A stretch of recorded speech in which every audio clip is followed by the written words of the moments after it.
All right. Yeah, I know.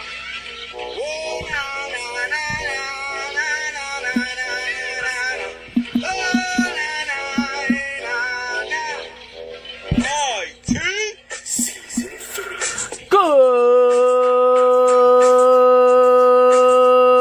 Good evening and welcome back to another edition of the MyT Sports Podcast. I am your host, the one and only talent Thoma Taylor, Mr. Energy himself. It is another beautiful day down here in South Florida. It is December 28th. I know if you're wondering about the podcast. I know we're just one day behind. Listen, I have to say happy birthday to my homeboy Lewis. It was his birthday yesterday. So it was either the podcast or my homeboy's birthday. And I'm sorry. I'm sorry, world. Like, you lost that one this time. Like, but it doesn't always fall on a Wednesday, so you don't have to worry about me missing that too often. So, like I said, it's a beautiful day here in South Florida. It's December 27th. It's about 77 degrees. I know, listen, I know some of you are in some cold places. I know for a fact that some of you listeners are in some cold places, and I want to say, I apologize and I feel your pain, but I retired from the cold. Like, out of anything else, I may have retired from what the military may have installed from me. It is a cold more than anything else that I truly ran away from. Like, I'm good, B. But, you know what I say. Regardless of the time. Take that, take that, take that. And regardless of the weather. Hello? You play to win the game. It's always a good time to talk some sports. So,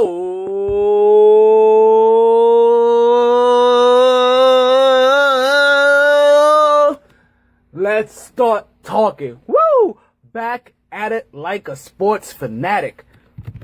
I'm just saying, you have to be excited for this time. Like, you have to be excited for this time of year. And I'm not talking about for Christmas or maybe for New Year's. But I'm not talking about all this holiday, like Christmas melody and all of the jingles and the carols and the lights and all of this, ugly sweaters and false cheer and like, nah, I'm not talking about all that. Like, and listen, and I know I sound like a Grinch, because listen, I'm usually like a happy-go-lucky, jolly person.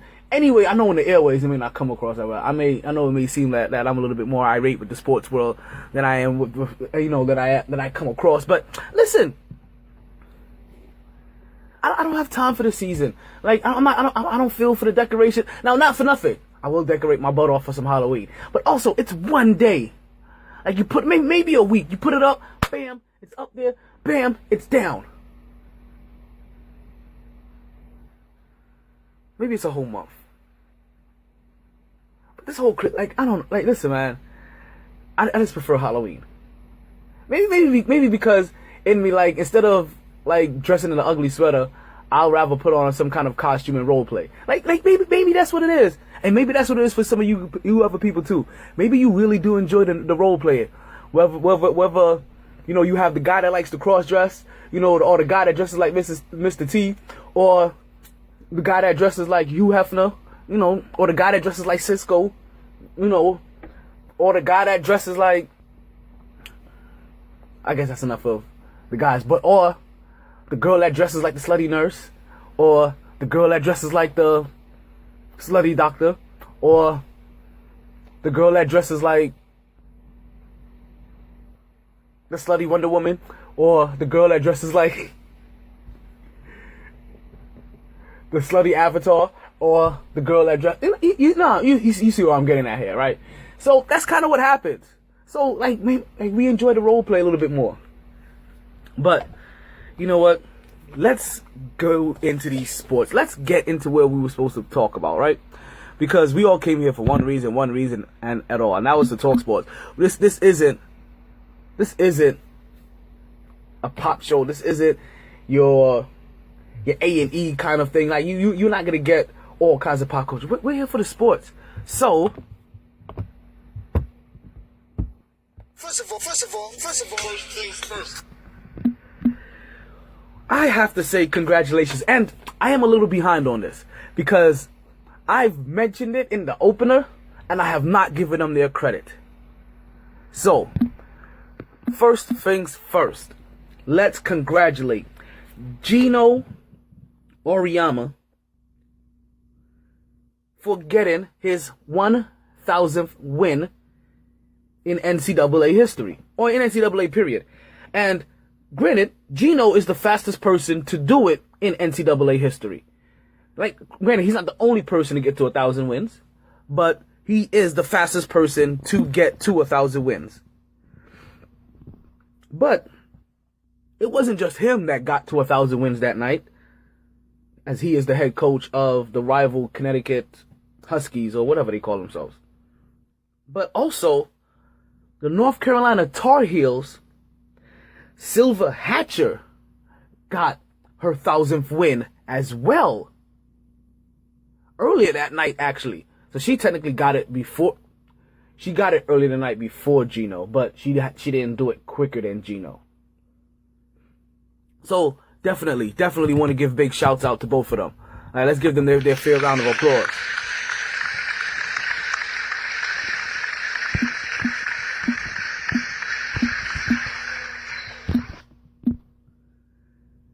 Next up, well, you know. First things first. Eli is benched. Yes, folks, you heard me, right? The Giants have decided to bench Eli Apple.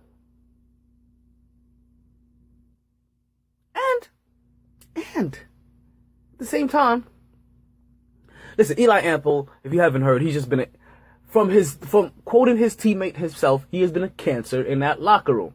He has been a guy that has had all kinds of issues, even when the Giants. I'm sorry. If you hear me breathing a little bit heavy today, just know that I have a little bit of respiratory issues going on here. I tried to play a game of basketball yesterday, and just know it was not pretty. Like, I was dying halfway through the game. I can't even say halfway through the game. Maybe like 5-10 minutes into the game, like I was sucking so much wind it wasn't even funny. Like I could barely guard the people I could barely guard my man. But I didn't listen, the soldier in me. I refused to quit. I was there, the chest was burning, I was on fire, I was hacking up yellow stuff, I was hacking up red stuff, I was hacking up black stuff. Like, listen, it was all kinds of colors that aren't technically in the rainbow. But I kept on playing. And by the end of the day, I felt proud of myself. Because one of our opponents was going through the same thing. And he couldn't finish the game. He basically straight up quit. Now, granted, I was there with my water. I was there with some mouthwash because the gargling helps with the throat. You know, helps soothe it. I was there with my inhaler. You know what I'm saying? Like, I came prepared. Like, I had a rag in my pocket. Like, because I needed to cough. You know, to make sure I had something to cough into more than anything else. But, man, I've been in better shape, but you've heard me in worse shape, so I can't complain too much. I can't complain. Unlike what's going on in that Giants locker room, where there's a whole lot of complaining, or a whole lot of calling out, or if you want to look at it another way, a whole lot of accountability being had.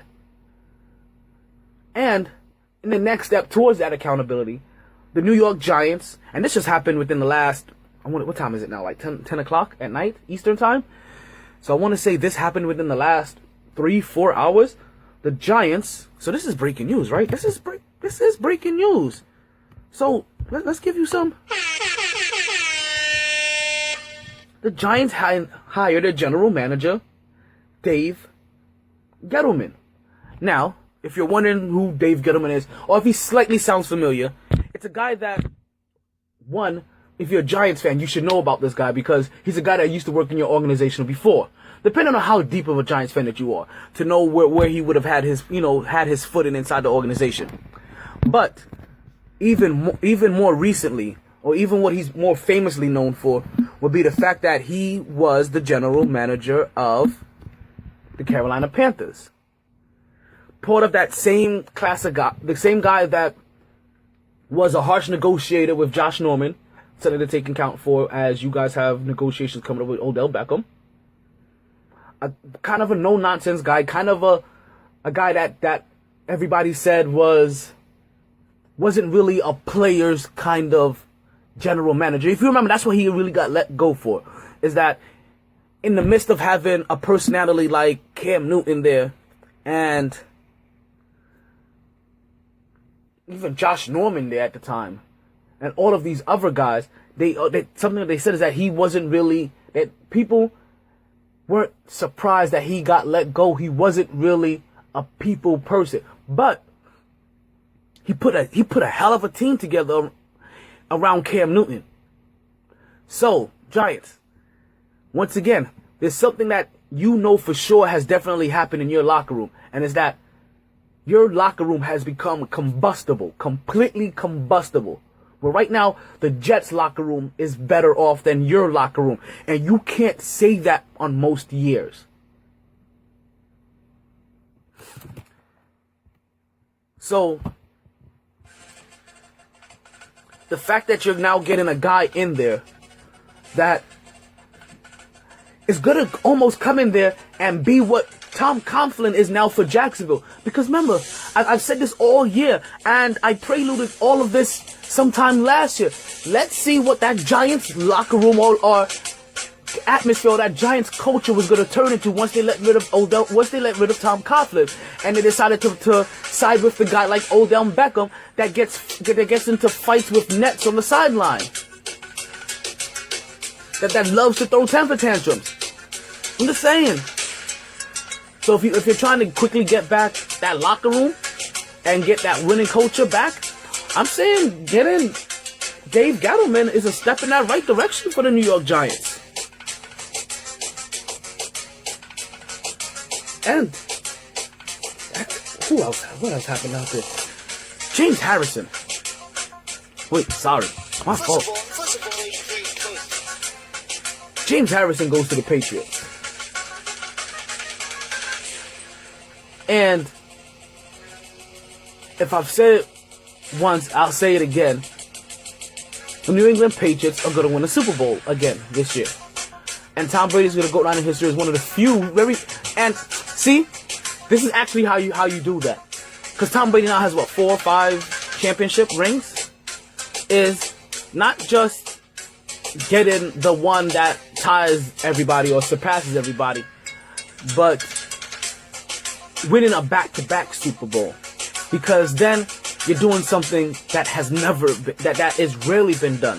And it definitely was, and I don't believe it was done by any of these other greats with 3, 4, and 5 Super Bowls underneath their belts.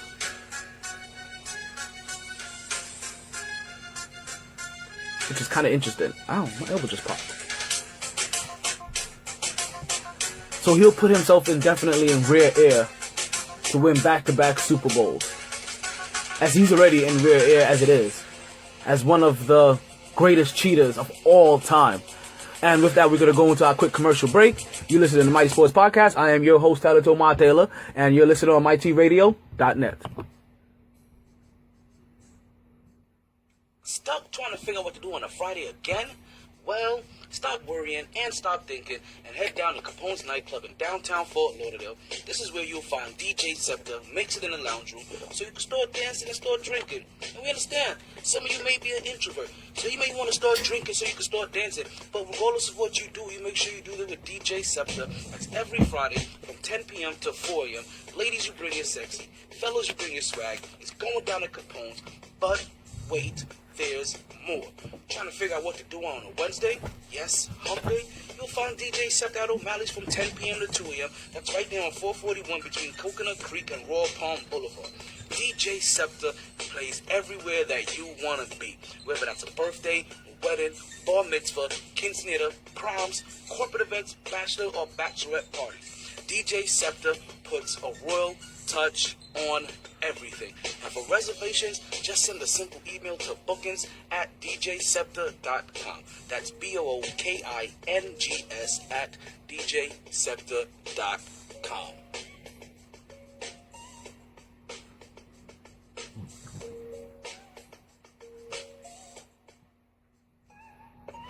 And we are back. And if you're still listening right here on mytradio.net. This is Talent Omar Taylor with the Mighty Sports Podcast. And believe it or not, we're not quite done yet wrapping up our... First of all, please. Because shouts to the boy Raja Rana putting up 25 assists the other night. Tying his, or setting his career record. Become one of the only few players in history to ever do that. Still behind Scott Skiles, I believe it is. I may have the name wrong. With like 33 assists. The name flies out my head. I know there's only one other person that's ahead of him. And it's a very long-standing record at that, too. And... First of all, please. You know what? We're done with first things first. Let's get into these games. Only because we'll talk about the rest of those later. So, Week 16 for the NFL has passed. Right? And if you're following the Mighty Picks, I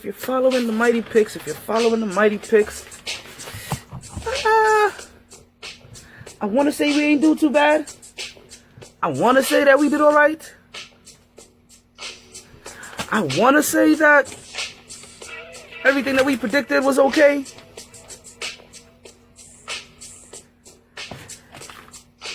But we did okay. We did alright.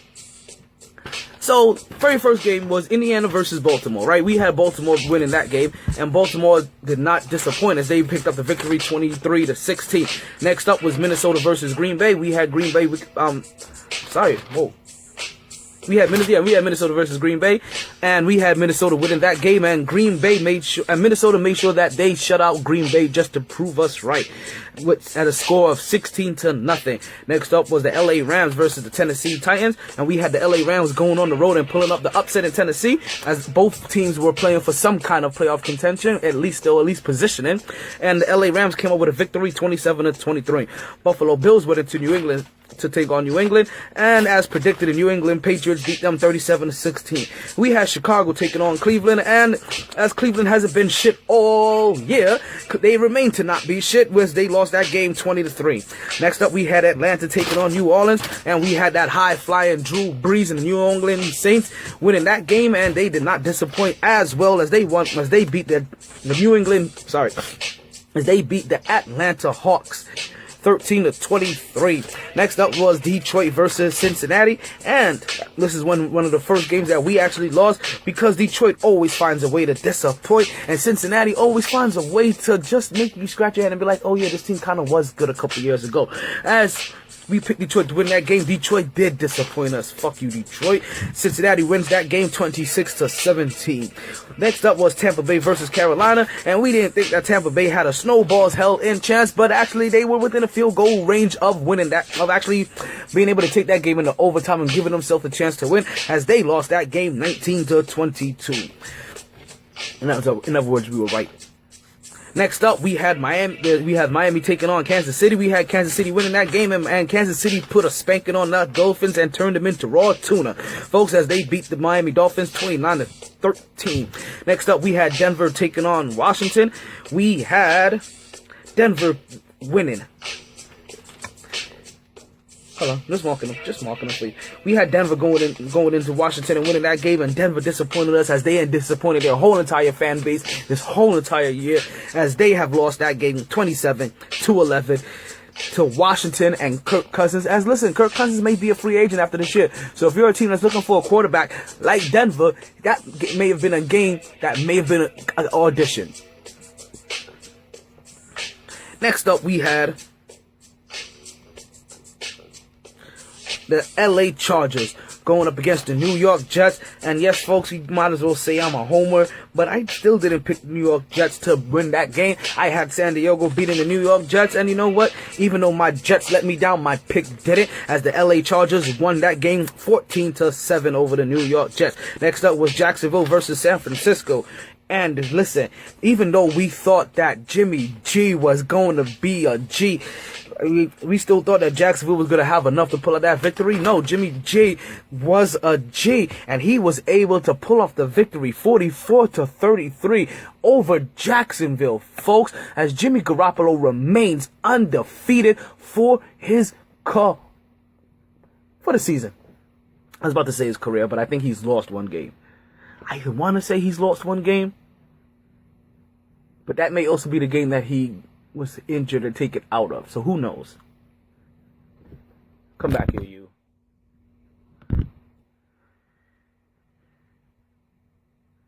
Next up, we had Seattle taking on Dallas, and we had Seattle. I'm just gonna guess here. I'm assuming that I had Seattle beating Dallas, and then no, is what I had.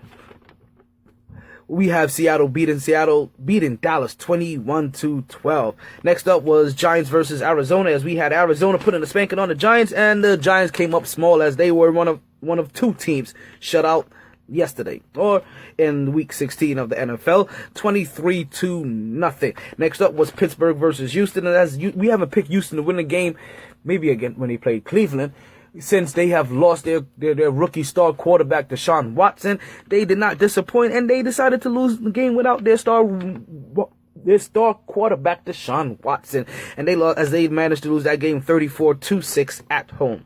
Next up was Oakland versus Philly, as we had Philadelphia beating Oakland, and of course Philadelphia beat Oakland because Oakland's kind of Oakland. So folks, if you follow the Mighty Sports Pick this week, you ain't do too bad to actually put it on you. Like Pardon me.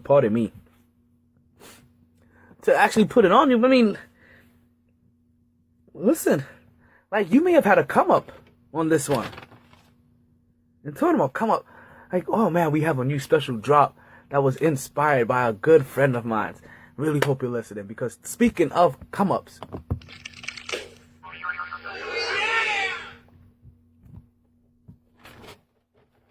coming up is our picks for week 17. But before that, let's go over these standings real quick, because the way the playoff picture is looking right now as we sit is the New England Patriots right now sitting in the number one spots, with the Pittsburgh Steelers still sitting in number 2 spot. We don't see that changing, because we don't see the New England Patriots. Actually, I do see that changing. I'm not gonna lie. I know what the narrative should say, but based off of how I'm gonna pick this next game, but you know what? I'm lying. Like, you know what? If Josh McCown was there for this last game, I may pick him to win. But we know that New England Patriots basically going to play the whole entire game, as the Pittsburgh Steelers are going to play the whole entire game, because both of them are tied at 12-3. And with both of them being tied at 12-3, it means that neither one of them can fully take that last game off, because they both want home court advantage all the way through the AFC. And there's only one way to do that, and that's to have the best record. For the Pittsburgh Steelers, they can't be tied. For the New England Patriots, they have to at least tie them. So the New England Patriots have to win, at least. And the Pittsburgh Steelers kind of have to do the same thing. The only way the New England Patriots don't have to win is obviously if Pittsburgh loses. And with what the NFL has done this week, where they have flexed all of their games with playoff implications to the 4 o'clock slot, then it means that no team will know what the outcome is before they play their game. Which means that all of a sudden, let's say the Pittsburgh Steelers lost. Then it means that the New England Patriots can't go and say, oh, we can now rest all of our players because we don't have to win this last game, which basically gives them a 2-week bye. So it's for little things like that. Which, listen, I'm not too upset about. Only thing about it is that I believe those games are on New Year's Eve. So basically it's watching football up until 8 o'clock at night. And then around that time, you go to your people's cribs, start getting together. You meet up there around like 10 o'clock. You do a couple of shots. You know what I mean? You wait till the ball drops.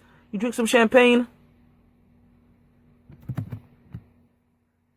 Wow. You drink some champagne. And you do some hugs. You exchange some kisses. You make some bullshit resolutions. And then you go to work the next day. It's kind of how it works. So the New England Patriots and the Pittsburgh Steelers sit at 1-2, tied at 12-3. With New England Patriots obviously holding the tiebreaker over the Pittsburgh Steelers. Jacksonville sits there next with a record of... What? Where are my records? Somebody set me up, folks. Just say it. Somebody set me up.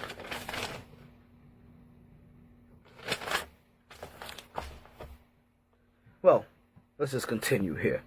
Jacksonville sits in third place, with Kansas City sitting in fourth. Baltimore is in fifth, and Tennessee sits at sixth. Now, still in the hunt is San Diego and Buffalo.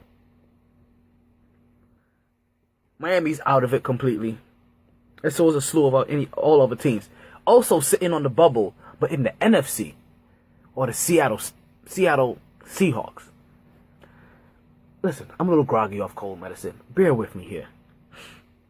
As the Carolina Panthers sit in the number 6 spot. The New Orleans Saints sit at 5. The LA Rams sit at 4. The Minnesota Vikings sit at 3. The Philadelphia Eagles are in that 2 spot, with a record of 13-2. The best record in the league, basically. And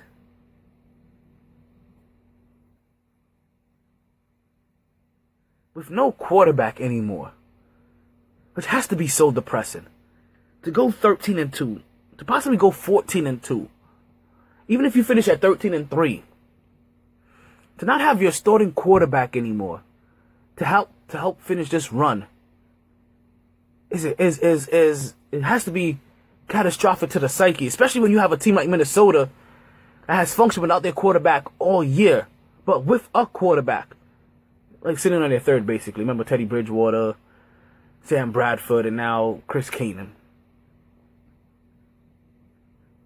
So, going through all of their quarterback changes, and still sitting where they're sitting, and have an opportunity to play in a Super Bowl that they can possibly host at home, that is what Minnesota's sitting there playing for. As Philadelphia and Minnesota have a first round bye. That's pretty much locked in as well.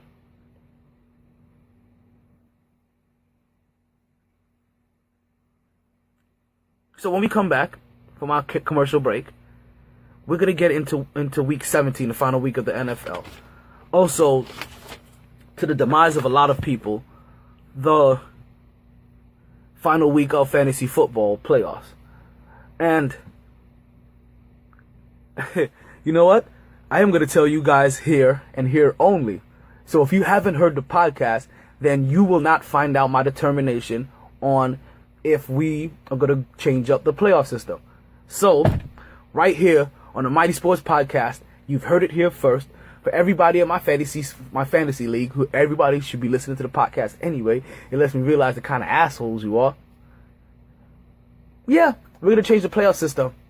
So, if you want to know, all you have to do is listen to this podcast. Season 3, episode 19. Or the 95th episode altogether. Man, we still got 5 episodes left before episode 100. I haven't even started trying to get people booked like I want to. Like, there's this girl named Lexi that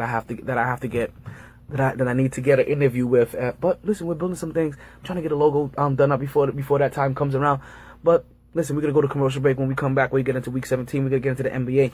And we're going to talk about some incredible people that are doing some incredible things. But they're all NBA stars right now. So, hey, you tell me. Mighty Sports Podcast, Talent Omar Taylor, mytradio.net. Let me put you on the game. being taken advantage of isn't a game and it needs to stop. Aren't you tired of being ripped off by those other guys?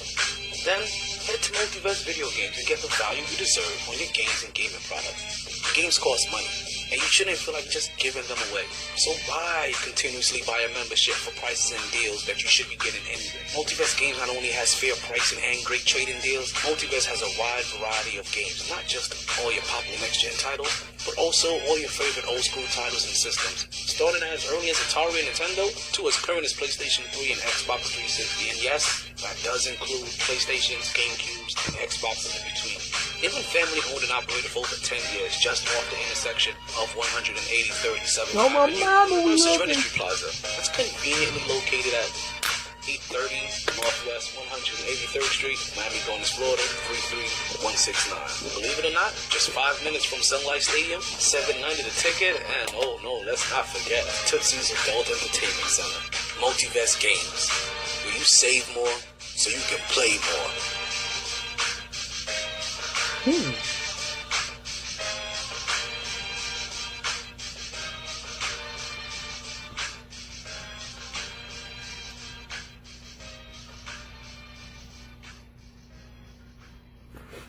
And we are back to the Mighty Sports Podcast. I'm still your host, Alan Tomar Taylor. If you're still listening, that means you're still listening either right here on myt-sports.net, or if you're on myt-radio.net, that's myt-sports.net, myt-radio.net. You could be listening on the TuneIn app. You could be listening at the MixLR app. You could be at, like I said, the two websites that I gave you, myt-radio.net, myt-sports.net. Listen, however you listen, I do want to at least first and foremost thank you for taking your time out to listen to me today, whenever you are doing it. But I know if you may have heard me give a little off the air, but that kind of got on the air right before we came on. And you know what? I just realized I found a 8 gig memory card that I could put inside my phone. And listen, while I burn through these things like trees in California, but I can use that right now. Just like how the Knicks can use a W. As right now they're taking on the San Antonio Spurs, and we don't have an update on that score. Last time we left it was at halftime, and the Knicks were down by 5, I believe, and they've been trailing all game. being as down as much as 12 and as close to 3 points. Michael Beasley has come off the bench and provides somewhat of a spark. Kristaps Porzingis looks to be struggling a little bit inside. As obviously, listen, not only is San Antonio highly disciplined and a championship caliber team, but they have elite level big men down low with elite level experience and championship experience at that. So unless he's just ridiculously more skilled, more athletic than them, and can just really do what he wants, he's gonna have a hard time against Aldridge and Gasol the whole entire game. It's not gonna be easy. But even for him, he has his advantages. You already see him with a slew of blocks as he's playing both sides of the ball. We're going to talk about that a little bit later when we get into this, when we get a little bit further into the NBA. Or as we get further into our NBA talk.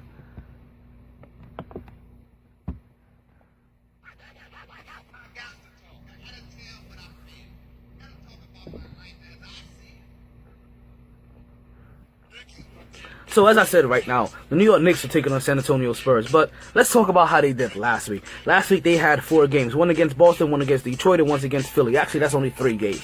Right? And the Boston game surprised me, as I didn't have them winning that game. They came into that game, they kicked in the door, and they beat up Boston 93-102. Now listen, part of me doesn't put too much weight into that. Boston has been a little bit shaky these last couple of weeks, these last couple of weeks, and they just came off a back-to-back game, but not for nothing. It was also a back-to-back loss. They just lost the game to Miami. So when they came in playing against the Knicks, I wholeheartedly thought the Knicks were going to get pounded, but no, the Knicks were the ones that did the pounding.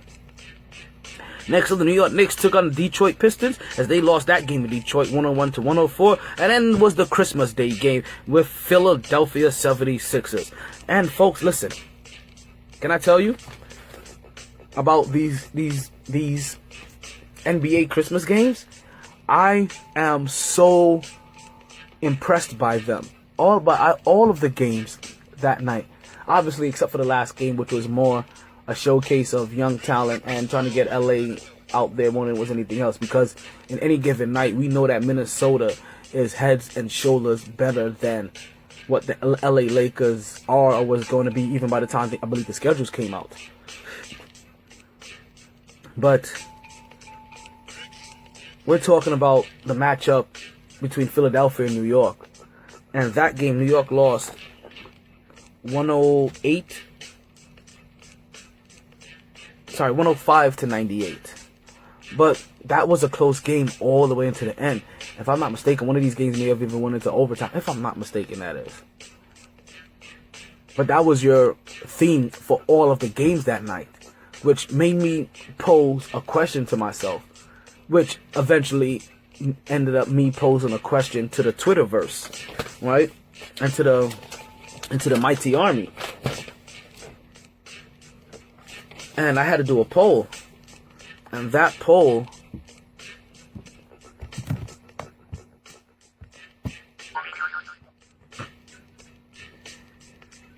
was,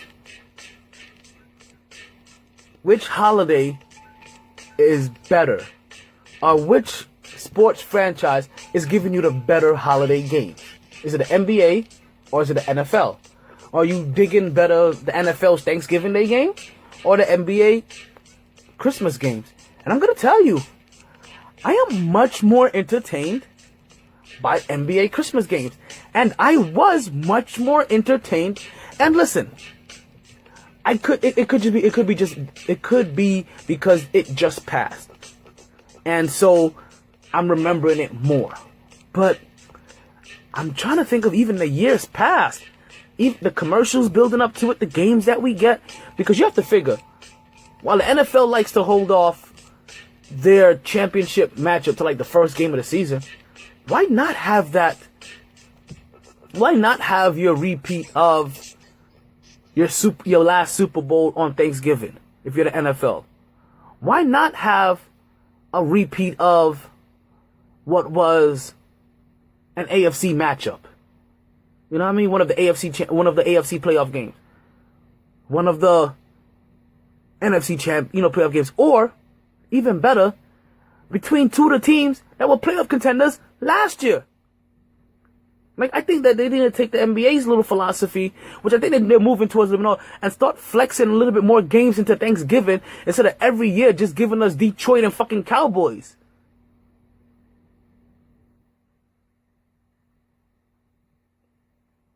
Because we want to feel like we're going back to our colonial eras of Cowboys and Indians kind of thing. Like, no. Let's get away from that. Like, how about giving us some good ball? I would have liked to seen Jacksonville versus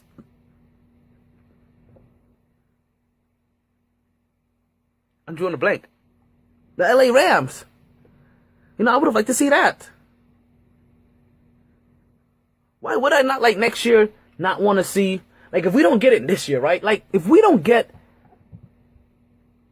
New England Patriots and Philadelphia this year, right? If they don't give us the rematch, let's say, okay, they want to start off the season with the two teams that were in the Super Bowl last year, which I think is beautiful anyway, because it starts off the season like with a big bump. But let's say you throw them in the Thanksgiving game. Or you put a new, or you give us the two best teams in the Thanksgiving Day from last year. Like, do something. Or give us rivalry games. Like, listen, I would like to see Pittsburgh, Cincinnati play each other the way they played each other on Thanksgiving. Like, give us that. But stop giving us Dallas and Detroit. Because Dallas, that some years, can barely keep themselves above 500. In Detroit, some years, that can barely win a game. We're kind of tired of them. But I'm not tired. I'm not tired of the NBA, though. I'm not tired of the NBA and the games that they're giving. Like I said, we had Philadelphia versus New York. We had the process versus the unicorn. And they did not disappoint. And we had the politician, Enes Kanter, the rebel himself, The guy that is wanted for treason and terrorism in his home country, just because he was like, yo, our president's a bad dude and he's kind of a dictator. And if you don't agree with him, he kind of tries to get you locked up or killed. And we saw what he did to Enes Kanter, when he tried to revoke his passport and not let him back into the country. And now you see that also seeing that he's had his father locked up and put in jail. And now putting it out in the papers in his country in Turkey that, listen, that this guy, if he comes back to the country, he should be locked up for 4 years. That they consider him a terrorist. And you have to remember, folks, this is one of the beautiful things that we have as freedom in America. That, listen, we can sit here all day and talk about it. Listen, our president is a scumbag. Like, he's a piece of shit. And talk about how bad he is. And how he's only looking out for his billionaire buddies. And listen, you can disagree with that all you want to, but when you lay it out, you put out all the facts out there. It's exactly what it is. And I've sat here and I've actually told all of you guys before that, listen, there's a method to his madness. We would all do what he does. We all said that we were going to do what he does. It's just that our friends or low-key people that own little boutiques and mom and pops and this and that, all of his friends are billionaire business owners. So he looks out for them and none of them look out for us. Like, they wash each other's hands while saying screw you to the world. Throwing up the double bird. Treating us like Michael Crabtree. When you try me with a sorry receiver like Crabtree, that's the result you gonna get. I will go to Annie up, you'll get your Barbie chain gap. Yeah, that's what they're doing to us. They're snatching our chains. But also, we had Golden State Warriors versus the Cleveland Cavaliers, as the Golden State Warriors snatched a victory from Cleveland. As it came down to a couple plays at the end, the last 2 minutes, once again, there were a couple of non-calls, some really good non-calls. As Kevin Durant is long. And one of the things that Kevin Durant is doing this year is that he is definitely playing defense and he is definitely getting blocks. And one of the things he's getting known for this year is his blocks. So as LeBron goes to the rim and he's driving it and he's trying to do what he always does, and that's just muscle his way through contact and draw contact and think he's going to get a foul. Nope. This time the foul wasn't called. Kevin Durant blocked him. Yeah, he called a little bit body, but he also got that ball, which isn't too often. And he was able to swipe that ball away from his hands. And we had a nice play on. As the NBA did their other thing that they do now, is that they reviewed that, and of course, with the block being in play, they saw that it was a block. And not only did they see it was a block, but also after the block, that it came off LeBron James' hands. And Golden State was able to finesse themselves a nice little victory. Also, on that docket, I'm hearing fireworks. But also, on that docket, was Boston versus Washington. And Boston takes another L as Bradley Beal and John Wall goes off. But not just go off. Like, let me let you know, like, Bradley Beal was actually the leading scorer in that game with 23. Listen, even in the Cleveland game, it was Kevin Love that went off. As kind of like what happened with by Chris Bosh, when there was that blackout time in the NBA with 4 years and nobody really cared about it. When LeBron failed us, not 3, not 4, not 5, not 6, not 7, not 8, not 9, but a commercial break. Mighty Sports Podcast, mytradio.net. We'll be back. Cruz's legacy as a foundation, proven to help reveal neuropathy, a side effect from chemotherapy that drops the victim's core body temperature to bone-chilling levels. To help get through this trying process, the Cruz's Legacy Foundation is asking for donations to provide gloves, scarves, hats, and more to as many chemo survivors as possible. For donations and information, just go to youcaring.com. cruz's legacy. That's ucaring.com, CRUZS legacy.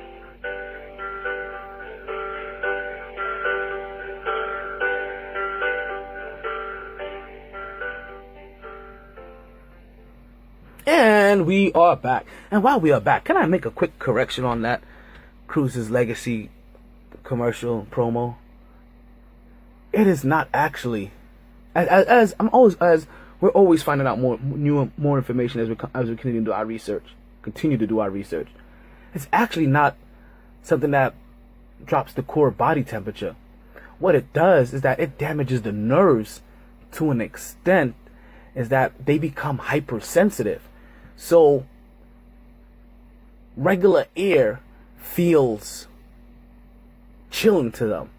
You understand, like any kind of breeze, anything, like it's hypersensitivity. So I'm pretty sure like at times, you may even know some people that may even have issues with, the light. Like think of that, but it's that kind of sensitivity, but for the skin. And so they're always feeling that coldness, that chill. So to kind of help, especially in a time that's chilling like this winter time, we're asking to see if you can help donate. Just go to ucaring.com/Cruz's legacy, where you'll be able to donate, and all proceeds and donations go to getting these victims or these cancer patients just some clothing to keep them warm. Hats, gloves, scarves. If we have extra, maybe blankets. But really, hats, gloves, and scarves is the main focus. If things grow, but we're just trying to start off with the little things. So as we continue to talk big things in the NFL or in the NBA, because listen, as we said before, the NBA Christmas games were highly entertaining. Like I said, Kevin Love put up 31 in that game, and just like Chris Bosh was a victim of it in Miami, where because of the reduced role that he had to play, we forgot what kind of dynamic scorer that he can be when he's given more of a role. And we're starting to see that again from Kevin Love this year with the departure of Kyrie Irving. With no Dwayne Wade to really be a driving factor in the starting lineup. With no Isaiah Thomas yet in the lineup, who's been playing in the D-League so far to get himself warmed up and back in basketball shape, as he's almost ready to return. Kevin Love has undoubtedly held his own, being the Kevin Love machine that we used to know and admire in Minnesota when he was putting up record double-doubles. And being a humongous offensive rebounder. And as a New York Knicks fan, and what we got going on right now, you know that we love us some offensive rebounding. Also on that docket was the Houston Rockets versus Oklahoma City Thunder. As the Oklahoma City Thunder came away with that victory at home, 112-107. But more importantly, the Oklahoma City Thunder may have finally figured out what is going on in OKC.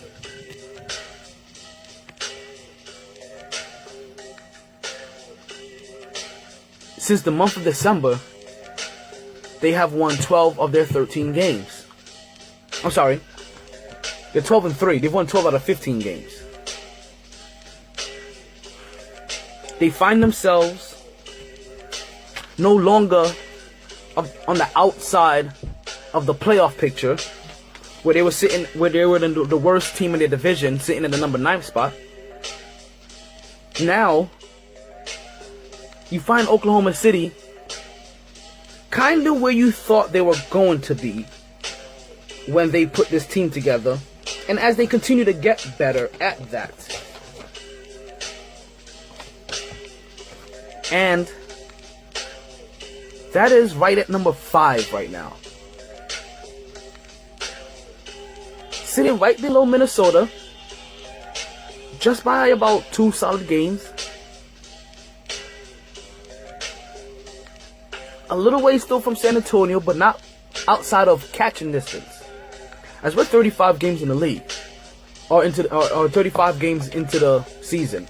So just about in about 6 games in, at game 41, we're gonna be doing an official mid-season wrap-up. How many games? 6 games in. So we're talking about probably in like about 2-3 more weeks. We're gonna be really evaluating these teams at the midway point, because some things are gonna have to happen. Some things are gonna have to change. Some things are gonna change. As how the landscape shaped up for those first 20 games, we're already seeing this not shaping up for these next 20 games. As the second half of the season is coming, or the second quarter of the season is coming to its end, we're seeing things almost be flip-flop from how it was. Listen, in case you didn't realize it, at some point in time, very recently, it's not like that right now as when I give you this update, but the Toronto Raptors were the best team in the East.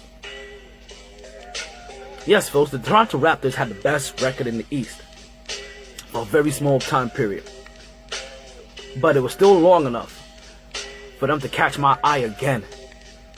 And for me to still have to reiterate, I think they're trash. I think they're a gimmick. And even if they had the number 1 seed, I still think they'll get bounced in the first round. Let them play New York in the first round, and you're gone, son. I'm telling you, it's a wrap, B. You hear me? Your team is trash. But I don't want to get too much into the Toronto Raptors or my feelings towards them. I'll let you guess on how I feel about them.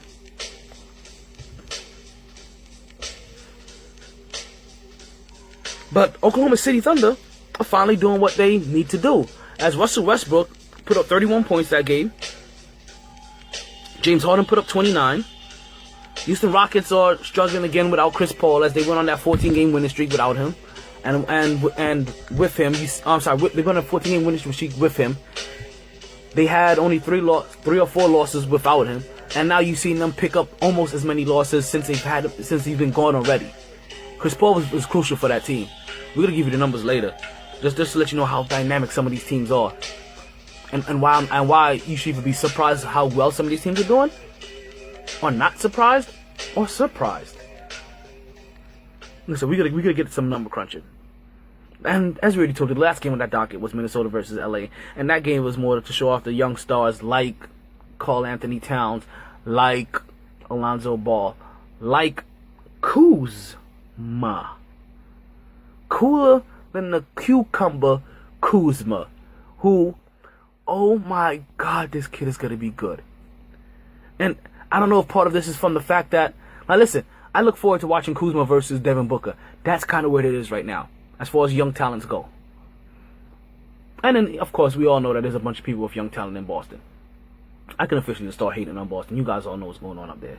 Tatum, Brown, Irvin. Like, they've got enough airplay for me to not have to make it sound like these guys are under the radar anymore. Everybody knows who the fuck they are. Let's move the fuck on from garbage-ass Boston. Like... Dirty Perky Shark,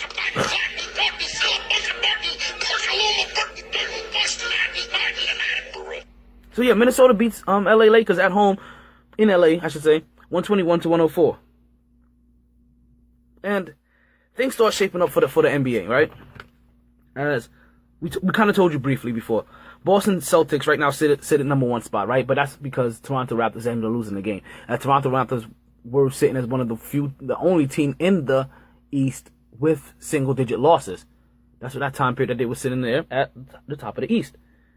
But right now we have Boston sitting at the number 1 spot, 28-10. We have Toronto sitting at number 2 at 23-10. Like I said, they're just about, 2.5 games behind. We had Cleveland with a record of 20-11. We have Detroit sitting there at 19-4, and Washington Wizards with a record of 19-6, tied with the Indiana Pacers, also with a record of 19-6, followed by Milwaukee with a record of 17-15. And in that last and 8th spot, folks, which is the surprising part, Miami with a record of 18-6. As Miami had a pretty good week last week. They had 4 games on their docket. Right? And I'm correct this time. 1, 2, 3, 4. 4 games on their docket. From the 20th to the 26th. Right? On the 20th, they took on the the Boston Celtics in Boston, and that was that game that they snatched away from them as they beat them 90-89.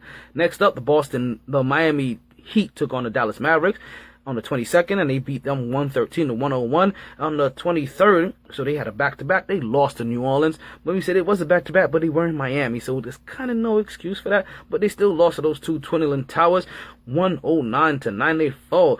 And on the 26th, they beat the Orlando Magic 107-89 to finish off that week with a record of 3-1, to move them to an overall record of 18-16.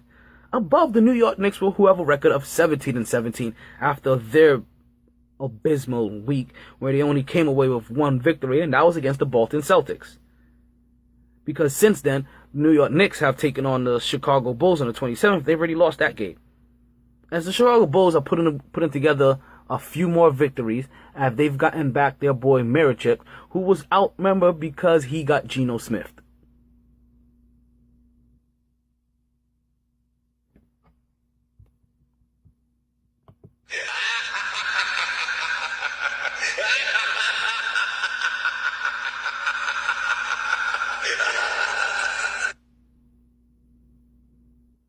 And as we already told you tonight, the New York Knicks are taking on San Antonio Spurs in San Antonio. And most likely by the time I finish with this podcast, that game will be over. So I'm going to miss the whole second half of that game, but I'll find a way to rewatch it. Next up on the 30th, the New York Knicks take on the New Orleans Pelicans. I'm pretty sure the New York Knicks are going to find a way to blow that game on the road as well. And then we finish up the week on the 2nd of January, the first game of the New Year, taking on San Antonio Spurs. And they'll probably find a way to lose that as well. So I'm going to have the Knicks losing 4 straight games. And I'm telling you, the New York Knicks have 17 of their next 20 games on the road. And what is going to have to happen is that they're going to have to find a way to start winning these games on the road. When you have that many games on the road, if you're going to be at least a decent team or up-and-coming team, somewhere around that time, you have to start figuring it out, especially on the road. Somewhere around that time, being on that road amount that long is going to have to galvanize you. And that's kind of what I'm hoping for the Knicks as they have these next 17 out of 20 games on the road. I'm hoping that they're going to get galvanized. I'm still assuming they're going to probably have a record something like 10-7. But a road record of 20-7 when this team barely can win 2 so far for the season is not that bad to me. Especially if I'm hoping that on the back end of it is when they win the 4. Like they put together a nice string of, let's say, the last 4 out of 6 road games, they win those. Like that will be a step up in the right direction to me. As you know, they sprinkle in a whole bunch of losses in those first, 10 games. It's kind of how I expect things to be. But we'll see. We gon' see. And Miami this week actually has a very light week.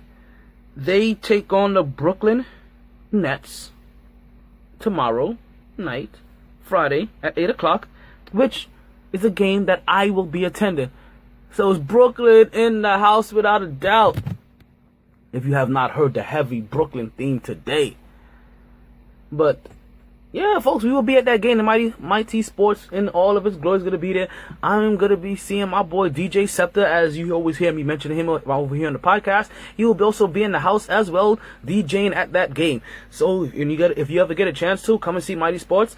The host of Mighty Sports, and also the DJ Scepter himself. You get an opportunity to meet both at the same time, and that is going to be December 29th at AA, American Airlines Arena as my second team, the Brooklyn Nets, comes into Miami to take on Miami Heat, and I have the Brooklyn Nets losing that game, unfortunately. But man, can I tell you, the boy D'Angelo Russell is balling. As I think he's like in the top 20 scorers in the league right now.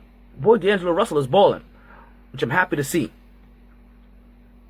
And then on the 30th, the Miami Heat go into Orlando to take on the Orlando Magic, and I have them winning that game as well. Listen, they just beat Orlando last week. I don't see any reason why they shouldn't beat them again. I understand they going to Orlando, but they beat them by 20 points last week. So worst comes to worst, I'm saying what? You could go into Orlando and beat them by 7 this time? We'll see. As we about to take another commercial break real soon. I don't even know who do I even want to take a break for, B? That's the thing. Like, if we take a break, like, which one of our sponsors should get like this break. Oh, you know what? I know exactly who deserves this one. We're gonna take a quick break when we come back, we are gonna talk some more NBA.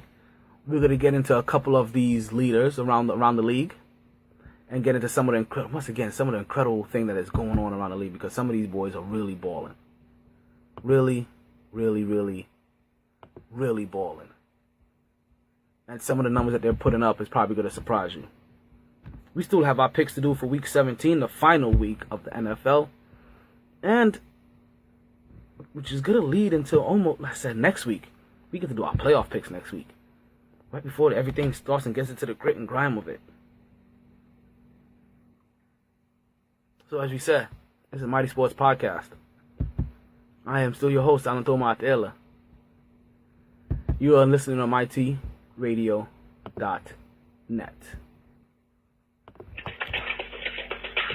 Come on down to XF Martial Arts, where you'll be able to take part in learning all the disciplines you need to be an extreme freestyle martial arts machine.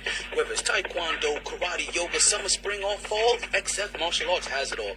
For more information, class times, and dates, don't wait. Go to xfmartialarts.com and reserve your spot today. That's XF Martial Arts, located at 2875 South Congress Avenue, Suite D, Delray Beach, Florida, 33445. Or call 561-276-1774 and ask to speak with Sensei Cohen to reserve your free trial week. Just tell him myt-sports sent you. XF Martial Arts, where fun and discipline are one.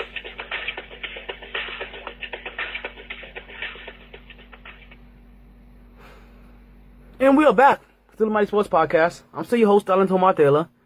You still listen on mytradio.net, or myt-sports.net, or you listen on the TuneIn app, or you listen on the Mixlr app, or regardless of how you're listening, regardless of how you're watching, I thank you. But let me tell you about what's going on in the NBA right now, because, like I said, we're almost halfway through the season, 6 games away from it. And 6 games out, and we have a pretty good idea. Basically, we're talking about a third of the season has passed. Right? So we have a pretty good idea of what some of these players are starting to look like, how some of these things are starting to shape up. And some of these categories that you're gonna get into, you really are gonna be surprised. You really are gonna be surprised.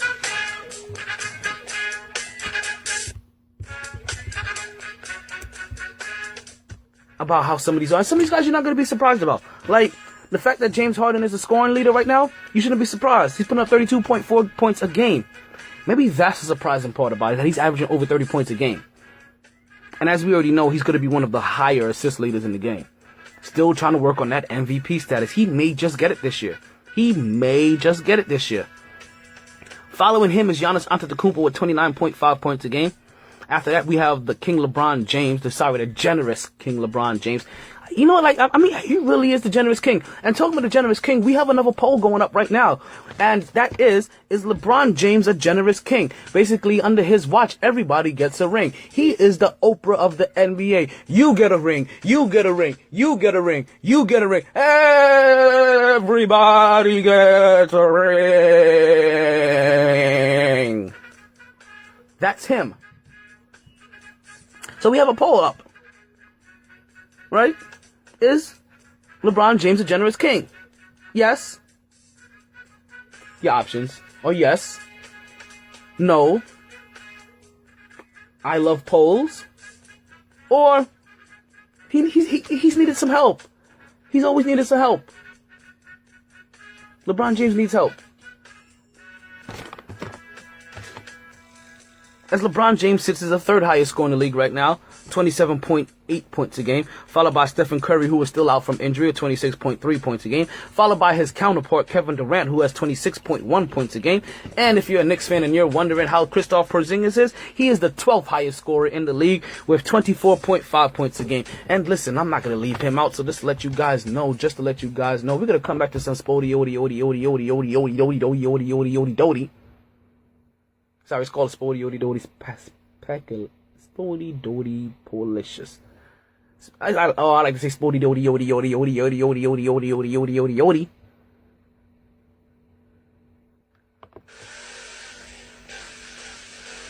Because we're going to make sure we definitely cover and take a peek into how all Knicks and Heat players are doing.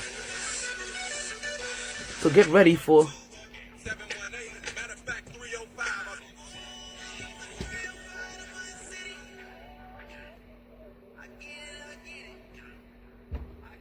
You get it? I'm glad that you get it. Because I'm going to give it to you. Kristaps Porzingis, 12th highest scorer in the league with 24.5 points per game. And as I said, I'm going to make sure that I try to highlight every single Knicks player, or at least the first Knicks player and the first Heat player that I see, at least in the top 50. And I am moving on to assists. Because you know what? There aren't any Heat players in the top 50 in scoring in the league right now. I know, it's surprising.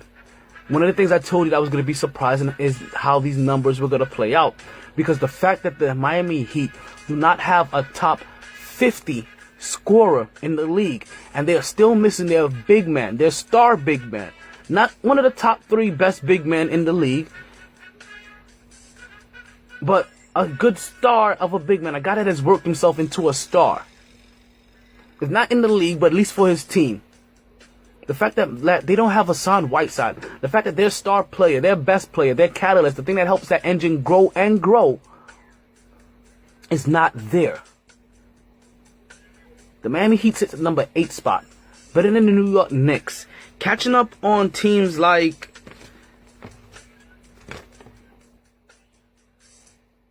Milwaukee, who has a record of 17-5, or Indiana, who has a record of 19-6, Washington at 19-6. You understand that if Miami goes on like a 3-game winning streak and any of these teams fall off, let's say they drop 2 of their next 3, the Miami Heat are all of a sudden the 5th best team in the league. That's how this East is playing up right now. So this East is wide open for anybody to take the 3, 4, 5, 6, 7, or 8 spot. The 1 or 2 spot is on lock. But everything else is for up for grab. 1, 2, 3, 4, 5, 6, 7, 8. Positions up for grab. Positions up for grab. Positions up for grab. 3, 4, 5, 6, 7, 8. Playoff spots ready to get down. Ready to get down. I can't even do it. That song sucks. I can't even do a parody. Oh, I almost threw up in my mouth. So leading all assist leaders is your boy Russell Wilson. Again, as he's the only one that has double-digit assists, which means that he's the only one of these guys in this category that are going to be able to qualify for a triple-double. We have LeBron James following him with 9.3 assists per game, followed by James Harden with 9.2, followed by his counterpart Chris Paul CP3 with 9.0 with 9 assists. His counterpoint CP3 with 9.0 assists. And after that, we have our boy John to the window, to the wall with 8.9 assists per game as sweat drops from your balls. And folks, sitting in number 17 is Jared Jack from the New York Knicks. 6 assists per game. And 30 spots below him is the Dragon, Dragic, at number 47 with 4 assists per game. So once again, the the Miami Heat have officially surprised me. The Miami Heat have officially surprised me this year because I didn't realize that their individual stats were that bad. Dragic is their assist leader, the 47th best assister in the game with 4 assists per game, folks. And yet the Miami Heat are basically a game out of being the 5th seed in the East. No top 50 score. Your leading assist player is 47th in the league. Now, when it comes to rebounds, it's a completely different story. When it comes to rebound, we have DeAndre Jordan leading all rebounds at 15.2. We have Andre Drummond and DeAndre Jordan of the LA Clippers. Did I need to tell you what some of these guys were playing for? Like, do I need to tell you that James Harden plays for Houston, or that LeBron James plays for Cleveland, or that CP3 plays for Houston, or John Wall plays for Washington? Like, do I need to tell you all this, or do you guys already know this? I think you guys already know this. Maybe, but with the big man, maybe not so much. So DeAndre Jordan, the baller from LA Clippers, who's no longer in State Farm commercial because he's been replaced with Trevor Ariza. And tell me why. But next up, we have Andre Drummond from the Detroit Pistons with 14.9 rebounds per game. Next up, we have Hassan Whiteside from the Miami Heat in the third spot with 12.4 rebounds per game, followed by Dwight Howard, who's still getting up there, obviously. As he's getting up there in age, he's still up there in rebounds with 12.4 a game. And as well as DeMarcus Cousins with 12.1 rebounds per game. And listen, not too far off. When I say not too far, I mean really not too far off. In the top 10 of rebounders, and a lot of these are offensive boards, is counted the political mastermind himself with 10.5 rebounds per game. Now, let's take a little shift over, folks, because this is going to be an area that, wow, once again, the numbers here are gonna kind of raise an eyebrow, and it's gonna make you wonder, like, hey, why was this team bad for so long?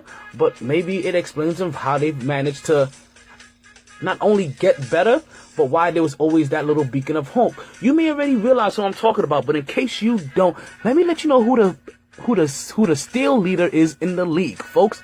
It is Paul George, PG-13 himself, with 2.5 steals per game. Followed by CP3 with 2.1 steals a game.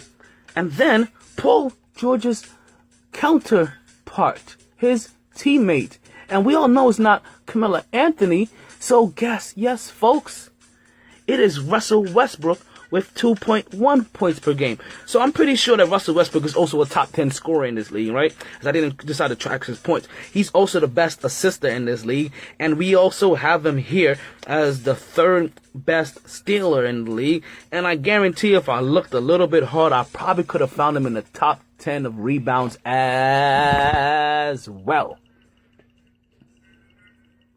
So that's what Russell Westbrook is doing. This is how you qualify for MVP again. Even when a guy like James Harden is putting up 32 points and 9.2 assists a game, that's all he's kind of doing. Where are those rebounds? Where are those steals? As you got Chris Dunn from Minnesota. Is it Minnesota? No. Shoot. I forgot where Chris Dunn is from.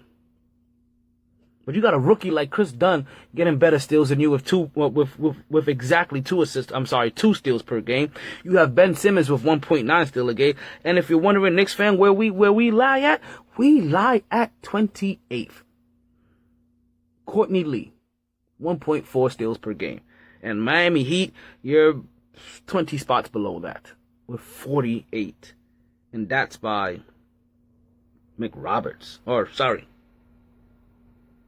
Richardson instead of McRoberts.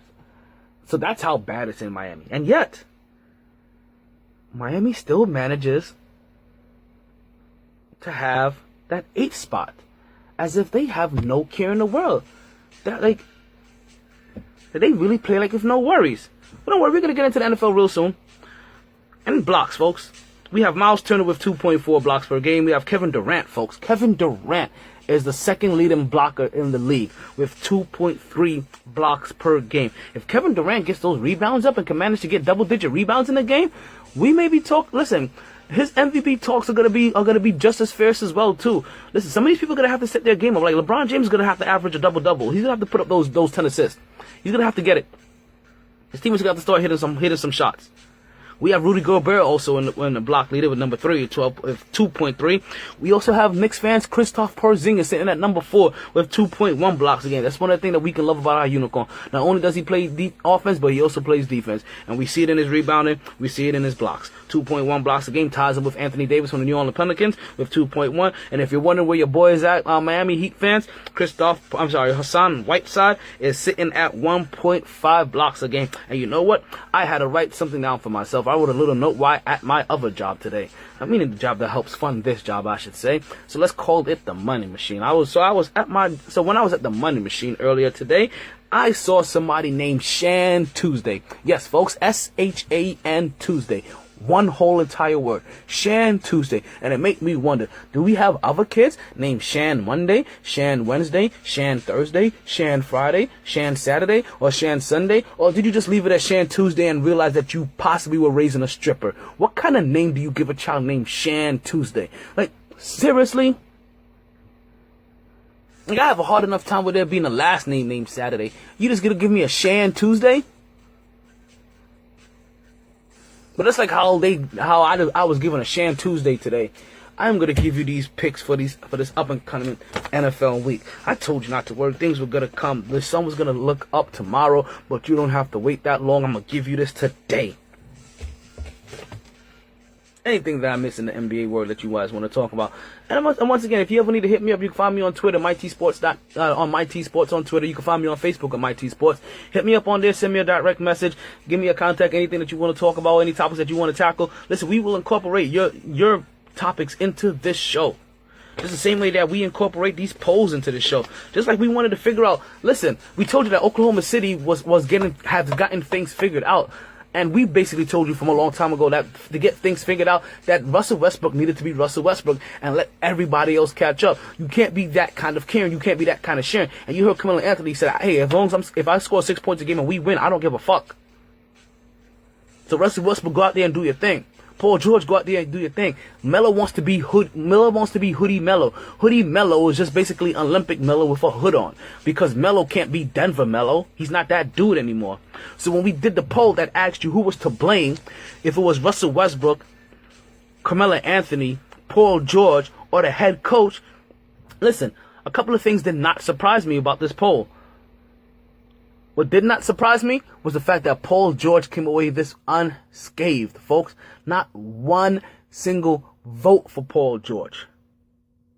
And number two, for 14% of the votes was Russell Westbrook. That was kind of a given. I kind of thought that Carmelo Anthony was going to get a lot of slack, and no doubt, Carmelo Anthony got 29% of those votes. And, folks, the number one reason that people thought that Oklahoma City was not getting it right with 57% of the votes, they said the head coach was not doing his job. That's what the people said. And listen, if that's how you think if that's how the buzz was going on out there, can you imagine what would have happened if Oklahoma City continued to lose the way they were losing and not make the playoffs? We're talking about that coach possibly getting fired because these players weren't performing up to par. But they have figured it out now. As we told you, Oklahoma City, as it stands right now, they sit in the number 5 seed in the West. Only ahead of them is Golden State Warriors with a record of 28-7, Houston Rockets with a record of 25-7, San Antonio Spurs, who are taking on the Knicks still with a record of 24-11, and also the Minnesota Timberwolves with a record of 22-13. And trust me when I say this, the Minnesota Timberwolves with a record of 22-13 are in very much striking distance. As Oklahoma sits at 5th place with a record of 20-15. As I told you, they just went 12-3 for the month of December. Denver follows them as they finally are no longer the worst team in their division, as Denver follows them with a record of 19-8, followed by New Orleans with a record of 18-8, and also the Trailblazers sits at 8th spot with a record of 17-6. So there's not much difference between there. 1 or 2 games here and there, and you're talking about either being in or being back out. But the fact that they get all the way back up to number 5, the kind of way we said can happen with Miami. If Miami put together a couple of games, we just saw it happen with Oklahoma City. Now let's see what's going to happen in Week 17 of the NFL, because it's a long week in a way, because a lot of teams really want to play, a lot of teams don't want to play, but the NFL has gotten one thing right, and we will continue to say this, and that's making sure that at bare minimum that this place is a mini rivalry week. Because maybe the last game of the season, but this is against all division opponents. So some of these games still have playoff matters and playoff implications, and we even get a chance to see that this week. As I already told you, they have flexed every single game with a playoff contention into that 4:30 or 4 o'clock spot, that afternoon spot. So, folks, with no further ado, that's a do. There we go. We have the Green Bay Packers taking on the Detroit Lions in Detroit. As Green Bay has a record of 7-8, the Detroit Lions has a record of 8-7. I'm gonna have Detroit pulling out this victory. I don't know why I have this much faith in Detroit right now, but I have that kind of faith in Detroit. It's kind of the opposite when it comes to Houston and Indiana. Like, I almost have no faith in either one of these teams can even put out a victory, even though they're playing each other, because one has a record of 4-11, the other has a record of 3-12, and like I said, let me just stick to this. I don't pick Houston to win any games without Deshaun Watson. So we have Indiana going to beat them with a record of 3-12. You know what? Houston may just get this victory because I can see Houston even finding Indiana, not Houston, but I can see the Indianapolis Colts finding even more ways to try to lose, just to try to get a better position and not want to lose that position to a team like Houston. So I won't be surprised. I'm right surprised we had that Houston game. I will not be surprised if Houston goes into Indiana and whoop up on the Colts. That is not surprising to me. I expect Minnesota's going to beat Chicago in Minnesota. Next up, we have the New York Jets going into the Patriots, going into wherever that place is called up there. Chowder. But I have the Jets winning. I have the Jets going up there and pulling up the suit and pulling out the upset, folks. I don't know why, but I think Steelers fans are going to be happy with that outcome.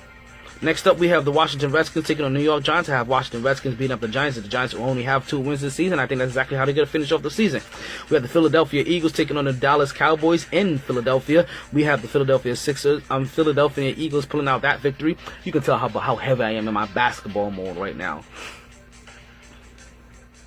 Listen, I mean, I understand that Dak Prescott is there, and Philadelphia has a great defense, and I understand that Philadelphia doesn't have their quarterback, but they have a great defense. And listen, and so far we've seen great defenses put up a 13-2 record in Philadelphia. Great defense helped put up a 12-3 record in Minnesota. So basically, we've seen great defenses in the NFC put up a record of 25-5. You can't knock that. Next up, we have Cleveland and Pittsburgh, as Cleveland has not won a game this season, and it looks like that's exactly how they're going to end this season.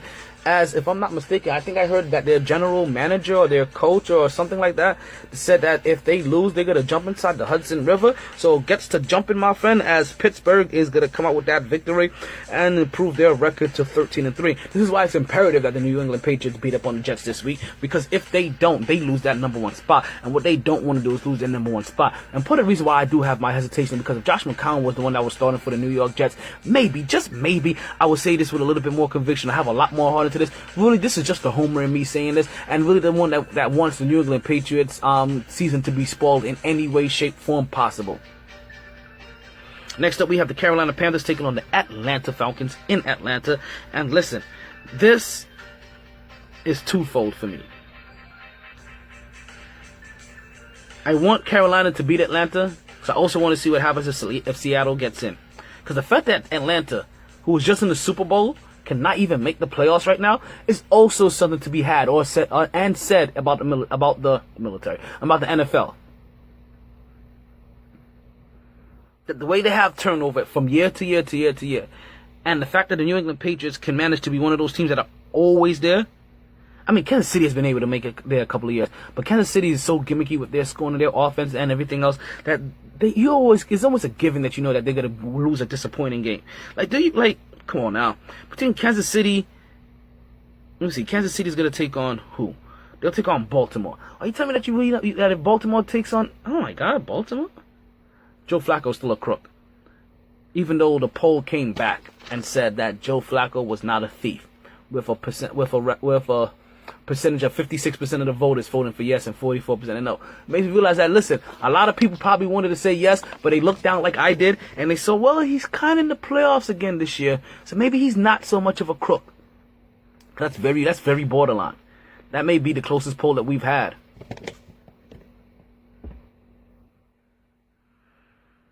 But that's exactly where I expect that closeness to end.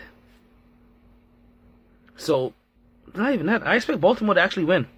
I expect Baltimore to beat up on Cincinnati. But I expect Carolina to beat up on Atlanta as well. pushing Atlanta out of the playoffs, and as long as Seattle wins, helping Seattle get back into the playoffs. I have Buffalo beating Miami, which is going to help their playoff contention. I have New Orleans beating up on Tampa Bay as they go into Tampa Bay, and once again, this is end of the week, end of the year.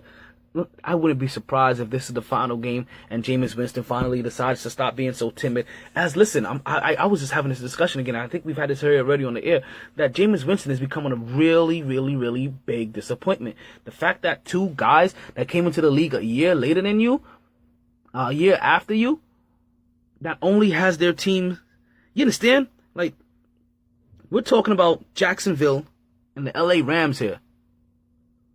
We're talking about 20-plus wins combined between the two of them. And both of them were in contention for being talked about for MVP. And yet, here's Tampa Bay struggling to try to get their team in. And granted, I know people are going to say, well, they're in the division with the New Orleans Saints. That's Drew Brees. They're in the division with Cam Newton and the Carolina Panthers.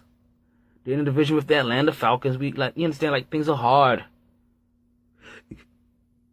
Something has to give. Like iron's gonna have to sharpen iron eventually, and they're gonna have to figure out how to get some wins in this division. They can't keep looking like this. Listen, Jameis Winston is gonna lose his starting job or lose that job if this is how they're gonna keep looking. And also the fact that Kirk Cousins put up 1,000+ yards with Deshaun Jackson, and yet you can't get there with him is a problem. Deshaun Jackson is a stud, even though very recently in the news, it was just said that Deshaun Jackson's a car registered to Deshaun Jackson, was found abandoned in a crash, and in the car they found 6 grams of weed. Which, listen, that 6 grams of weed isn't a lot, folks. You understand? Most people usually buy their weed in $50 increments, which is about 3.5 grams. So which is just about an eighth of wheat, about an eighth. And then we're talking about eighth of an ounce here. So when you're talking about he had 6 grams, we're talking about he didn't even have a quarter of an ounce of weed in that vehicle. But what they did also find was some hollow point bullets. So they haven't been any arrest yet. They can't confirm if Deshaun Jackson was in the vehicle. They're just saying that he was registered that vehicle. More information is being released. But that is so far the foundation of what we have. And what did I tell you? That boy Deshaun Jackson cannot be caught. And yet Jameis Winston still can't get him the ball. The police can't even catch him. And Deshaun Jackson can't get him the ball. That's the one thing that that we know that Deshaun Jackson is willing to pop his head up for. Jameis Winston can't get him. Yeah, he's supposed to be famous. He's looking like Lamus right now. So yeah, we expect New Orleans to go into Tampa Bay and win that game. Just like we expect Jacksonville to go into Jacksonville and beat Tennessee.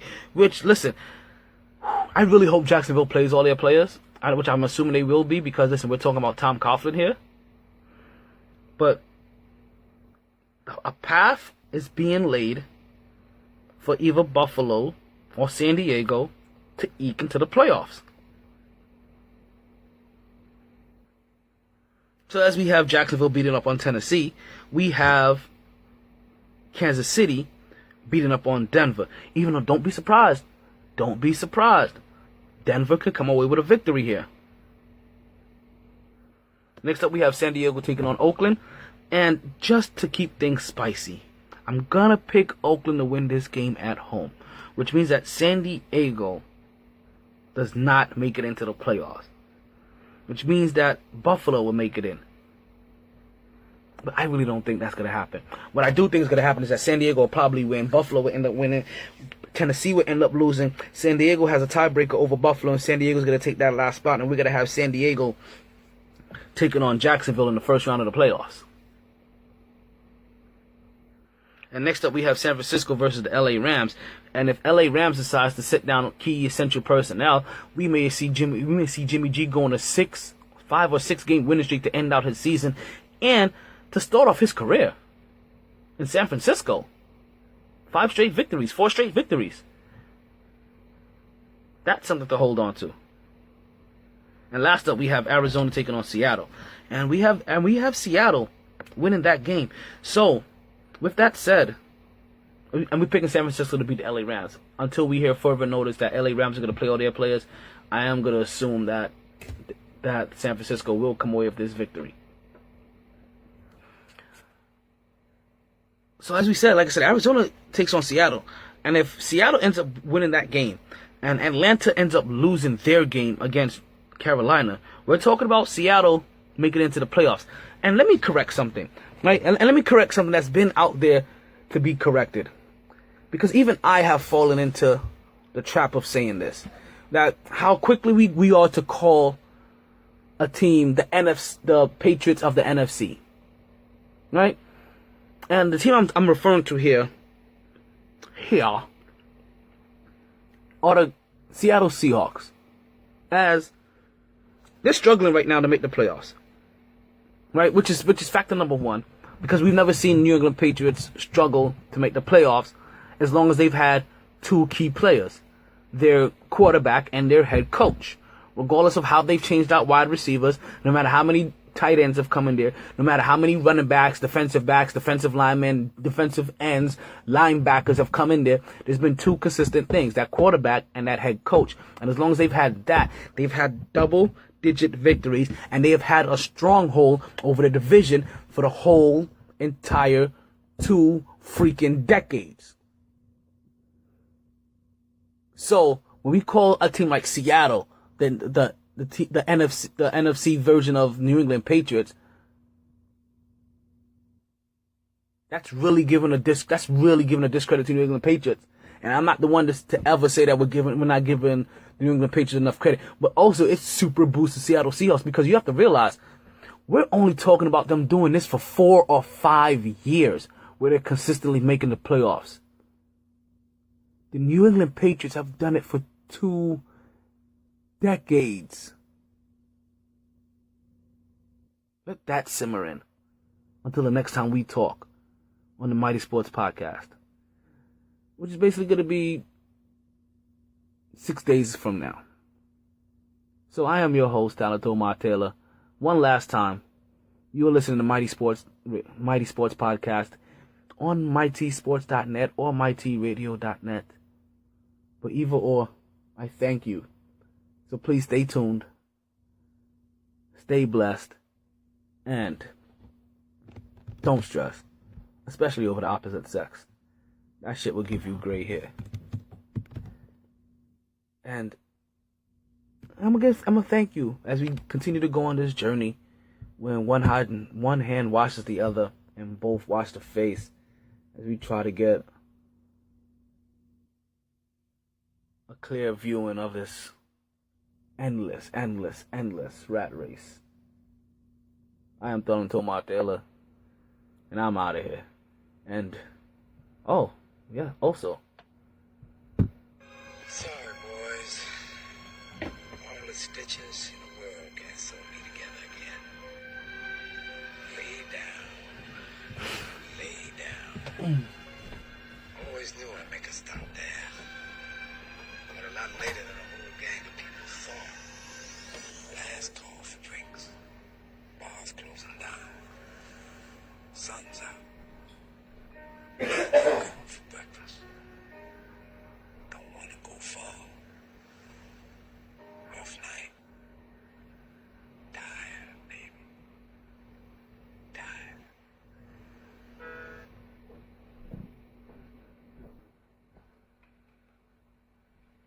Mighty! And now, back to your regularly scheduled program.